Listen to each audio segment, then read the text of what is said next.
মার্কিন স্বরাষ্ট্রমন্ত্রীর ব্যাগ চুরি করে যেন ক্ষমতা দেখালো চোর।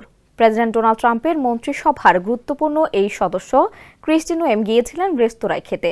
সাথে ছিল ব্যক্তিগত হ্যান্ডব্যাগ, যার ভেতরে ছিল $৩,০০০ ও বেশ কিছু গুরুত্বপূর্ণ নথি। সিএনএন-এর এক প্রতিবেদনের মতে, গত রোববার রাজধানী ওয়াশিংটন ডিসির একটি রেস্তোরাঁয় রাতে ডিনারে গিয়েছিলেন হোমল্যান্ড সিকিউরিটি মন্ত্রী ক্রিস্টিন ওয়েম। সেখান থেকেই তার ব্যাগটি খোয়া যায়।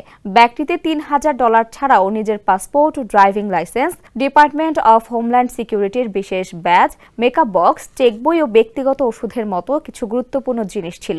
নোয়েমের নিরাপত্তার দায়িত্বে ছিল সিকিউরিটি সার্ভিস। তারা ক্যাপিটাল বার্গার নামের ওই রেস্তোরাঁর সিসি ক্যামেরার ফুটেজ খতিয়ে দেখেছে, যাতে দেখা গেছে মাস্ক পরা অজ্ঞাত এক শ্বেতাঙ্গ ব্যক্তি তার ব্যাগ চুরি করছেন এবং রেস্তোরাঁ থেকে বেরিয়ে যাচ্ছেন। নোয়েমের আর্থিক হিসাবগুলো থেকে কোনো ধরনের লেনদেনের চেষ্টা হচ্ছে কিনা তা শনাক্ত করতে তদন্ত শুরু করেছে সিক্রেট সার্ভিস।